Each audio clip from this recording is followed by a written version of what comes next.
Saudari-saudaraku yang terkasih, berjumpa kembali bersama saya Inspirasiku di Antara. Renungan Harian Sabtu 22 Agustus. Hari ini kita bersama seluruh gereja Katolik memperingati Santa Perawan Maria Ratu. Semoga kita bersama keluarga, komunitas kita selalu dalam keadaan baik, sehat, dan tetap bersemangat. Marilah kita mengawali renungan kita dengan tanda kemenangan Kristus. Dalam nama Bapa dan Putra dan Roh Kudus. Amin. Allah Bapa yang Maha Mulia, Engkau telah menetapkan Bunda Putramu menjadi Bunda dan Ratu kami. Kami mohon dengan rendah hati, semoga berkat pertolongan doanya, kami yang telah Engkau panggil menjadi anak-anak-Mu, senantiasa bertekun dalam doa dan karya bagi sesama. Dengan pengantaraan Tuhan kami Yesus Kristus Putra-Mu, yang hidup dan berkuasa bersama Dikau dalam persatuan Roh Kudus, Allah sepanjang segala masa. Amin. Dalam nama Bapa dan Putra dan Roh Kudus. Amin. Inspirasi kita hari ini dari Injil Suci menurut Matius bab 23 ayat 1 sampai 12. Marilah kita siapkan kitab suci kita masing-masing. Kita akan membaca bersama-sama lalu merenungkannya. Sekali peristiwa, berkatalah Yesus kepada orang banyak dan murid-muridnya, ahli-ahli Taurat dan orang-orang Farisi telah menduduki kursi Musa. Sebab itu, turutilah dan lakukanlah segala sesuatu yang mereka ajarkan kepadamu, tetapi janganlah kalian turuti perbuatan mereka, karena mereka mengajarkan tetapi tidak melakukannya. Mereka mengikat beban-beban berat, lalu meletakkannya di atas bahu orang, tetapi mereka sendiri tidak mau menyentuhnya. Semua pekerjaan yang mereka lakukan hanya dimaksud supaya dilihat orang. Mereka memakai tali sembayang yang lebar dan jumbe yang panjang. Mereka suka duduk di tempat terhormat dalam perjamuan dan di tempat terdepan di rumah ibadat. Mereka suka menerima penghormatan di pasar dan suka dipanggil rabi.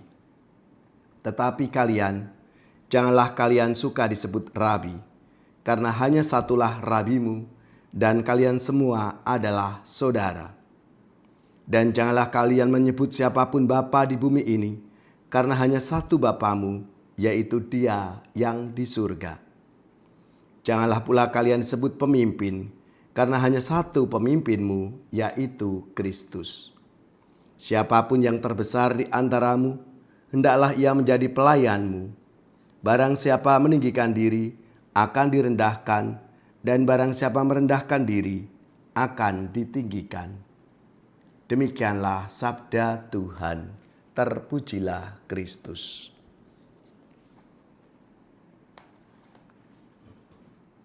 Saudari-saudaraku yang terkasih, hari ini gereja merayakan Santa Perawan Maria Ratu.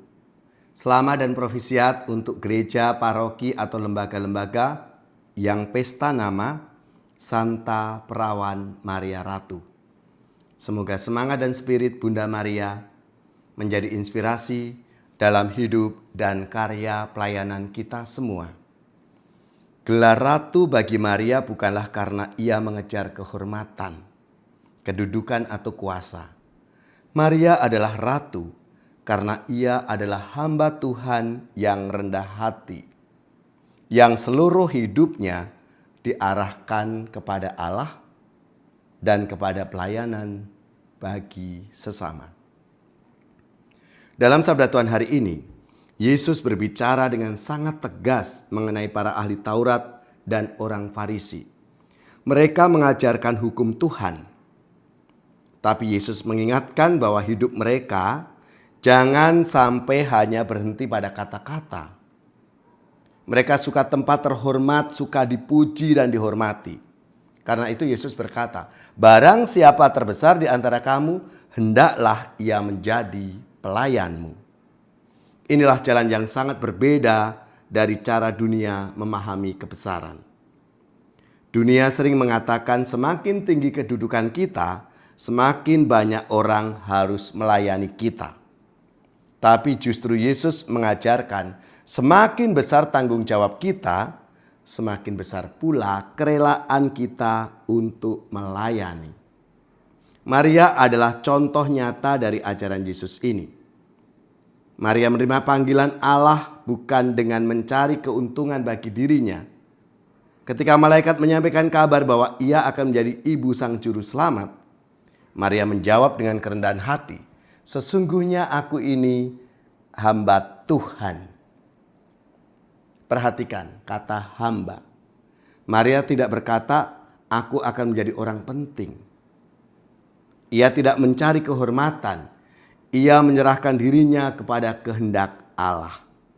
Dan setelah menerima tugas besar itu, Maria segera mengunjungi Elisabet. Ia membawa Yesus yang ada dalam rahimnya, tetapi ia datang bukan untuk dilayani. Ia justru datang untuk melayani. Disinilah kita menemukan makna Maria sebagai ratu.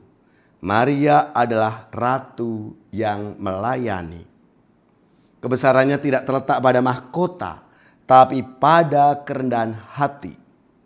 Kemuliaannya bukan karena dirinya ditempatkan di atas orang lain, tapi karena ia menempatkan Allah sebagai yang terutama dan memberikan dirinya bagi sesama.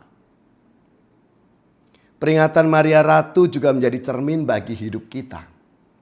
Kita mungkin tidak punya jabatan besar, tapi masing-masing kita punya kesempatan untuk melayani. Dalam keluarga, komunitas, lingkungan, tempat kita bekerja, maupun dalam gereja. Kadang-kadang kita ingin dihargai, diakui, didengarkan, atau disebut berjasa. Kita bisa saja aktif dalam pelayanan, tapi diam-diam berharap mendapat pujian. Kita bisa melakukan banyak hal untuk gereja, tetapi kita bisa kecewa ketika nama kita tidak disebut.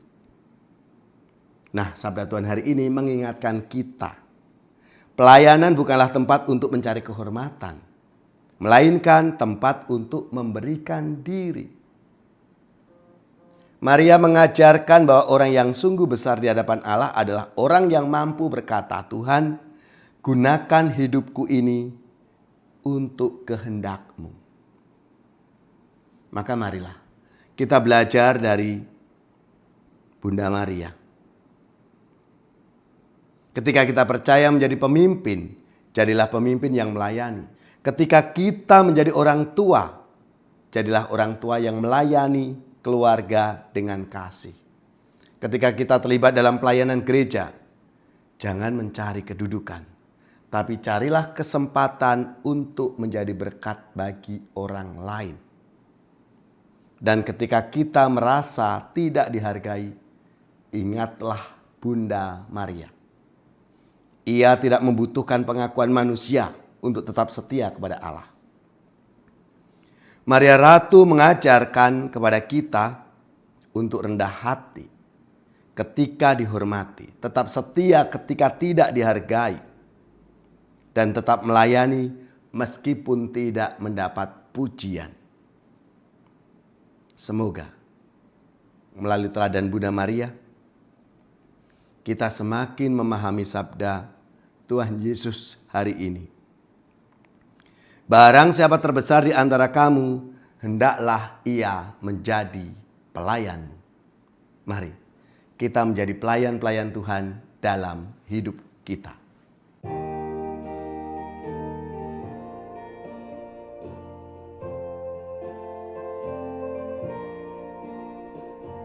Ya, namamu Maria, Bunda yang kucinta. Merdu menawan hati segala anakmu, patutlah nama itu hidup di batinku, dan nanti ku ucapkan ajalku.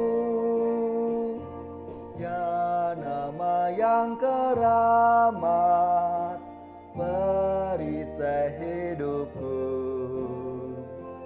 Dengan nama Maria, aku pasti menang. Patutlah nama itu hidup di batinku, dan nanti ku ucapkan di saat ajalku. Bila hatiku risau dan dirundung duka, ku ingat nama Ibu yang pasti menghibur.